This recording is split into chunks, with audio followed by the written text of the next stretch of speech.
آپ اگر بارش کا سوچیں گے تو آپ میچ کا بھول جائیں گے. اب میچ میں آپ نے اتنا برا ڈیسیژن لے لیا صرف بارش کو دیکھتے ہوئے, کیونکہ دیکھیے آپ کا تو چانس نہیں ہے. اگر بارش ہوگی تو پھر تو ویسے ہی گئے. اور آپ اپنے جو پہلا ڈیسیژن ہے جو کہ ایک پازیٹیو مائنڈ سیٹ سے ہے کہ ہم نے بہتر ڈیسیژن کرنا ہے, ٹاس جیت کے ہم نے بیٹنگ کرنی ہے, ہم نے 300+ رنز کرنے ہیں, اور پھر پاکستانی بالنگ انڈر پریشر کر سکتی ہے. بالکل ایسے ہی.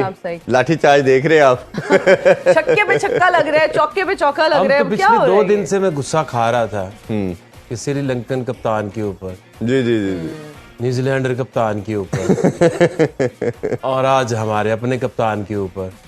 جب ہماری کل بات ہو رہی تھی کہ بارش ہو سکتی ہے یا ٹپیکل پچ نہیں ہوگی, تو آپ نے صبح جانا ہے, پچ دیکھنی ہے, پھر پلینگ 11 ڈیسائیڈ کرنی ہے. اب یہ 2 ایکسٹریمز ہیں جی. جو ولیمسن نے دیکھا اس میں 3 سپنر نظر آئے اس کو, جو بابر نے دیکھا اس میں 4 سیمرز نظر آئے. ٹھیک ہے, اور صبح سے لے کے اب تک کوئی وہ سیم موومنٹ نظر نہیں آئی. جی جی جی. اور یہ ایک چیز بتاؤں کہ یہ جو لوگ یہ کہتے ہیں جی کہ بابر کو آپ کریٹیسائز کرتے ہیں, بابر کو, کپتان کا کوئی قصور نہیں ہوتا. یہ کپتان کا قصور ہے. جی بالکل ایسے کہ آپ ایک ایسی ٹیم آپ نے سلیکٹ کی ہے جس کے اندر نیو بال بالر ہی کوئی نہیں, اور آپ کو فورسفلی چوتھا سیمر کھلانا پڑ رہا ہے کہ اگر وہ حسن علی نہیں آتا تو آپ کو افتخار سے بالنگ کرانی پڑتی. جی. آپ کے پاس کوئی ایسا آل راؤنڈر نہیں آپ نے اسٹیبلش کیا یا اس ٹورنامنٹ میں لے کر آئے کہ وہ آگے کو منی ایک رول ادا کر دے. اس طرح سے لیٹ سے کچھ بھی نہ ہوتا, آپ کے پاس کم از کم فہیم اشرف جیسا ہی ہوتا, عامر جمال جیسا ہوتا, کوئی ایک ہوتا کہ جو فٹ ان ہوتا, آ کے تھوڑی بالنگ کر لیتا, نیو بال سے اس کو تھوڑی سینس ہوتی. آپ نے ایک ہی ٹیم کے اندر حارث اورو بھی ڈالا ہوا ہے, محمد وسیم بھی ڈالا ہوا ہے. ان کا رول کیا ہے کہ وہ 10 اوور سے پہلے بالنگ نہیں کرا سکتے. بالکل ایسے ہی ہے. اگر تھوڑا سا دیکھیں عاقب بھائی تو اوبیسلی یہ چینجنگ کی. اگر نیوزی لینڈ کی بات کریں تو کین ولیمسن واپس آ چکے ہیں, چیپمن واپس آ چکے ہیں, اور یہ سعودی میں نے کہا تھا رکھے ہی انہوں نے, صرف سلیکشن ہی اس کی بھی, جس طرح نور احمد کی بات کریں, کتنے آبویس ہمارے بیٹرز ہیں کہ ہر ٹیم کو پتہ ہے کہ کون سے بولر کہ کون سا بالر لانا ہے, ریس اسپنر لے کر آؤ, تو یہ ریڈ ہی نہیں کرتے. جی. بٹ آئی تھنک کہ اور لوگوں کو آپ کی ٹیم کا زیادہ پتہ چل چکا ہے تم سے زیادہ, کیونکہ اگر آپ کو پتہ ہو تو آپ کاؤنٹر کوئی اب ڈیسیژن تو لو نا, تو آپ کے پاس آپشن ہی کوئی نہیں ہے. ایسے ہی آپ حسن علی اس لیے کھلا رہے ہیں کہ آپ کے پاس پوری ٹیم ہے, کو بالر نہیں شاہین کے ساتھ نیو بال کرنے کا. تو ہمیشہ یہ کہتا ہوں پلیز امپورٹنٹ نہیں ہوتے, کمپوزیشن از امپورٹنٹ.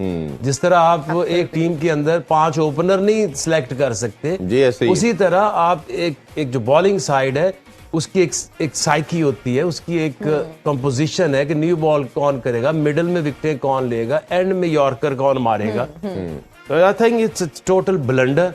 اور آج باری دینا وہی ہے جو پچھلے 2 میچوں میں ہوا, سری لنکا کے ساتھ ہوئی, جو نیوزی لینڈ کے ساتھ ہوئی, آج پاکستان کے ساتھ بھی ہو رہی ہے. عاقب سر اب ان کو کتنے رنز پہ روکنا پڑے گا تاکہ پاکستان کے لیے چیس کرنا آسان ہو جائے؟ آپ کیا سمجھتے ہیں کہ اتنے رنز بنا کر بس ان کو روک لیں؟ 236 تو ہو چکے ہیں, 236 تو ویسے آلریڈی ہو چکے ہیں. آپ تو روکنے کی کوشش کر رہے ہیں لیکن آپ کے پاس ریسورسز نہیں ہے. اب اس طرح کی جب آپ 4 فاسٹ بولر سے جاتے ہو تو اس کا مقصد یہ ہے کہ 2 جو ہے وہ 10 اوورز میں آپریٹ کریں گے اور 2 جو ہے وہ مڈل اور اینڈ تک جائیں گے.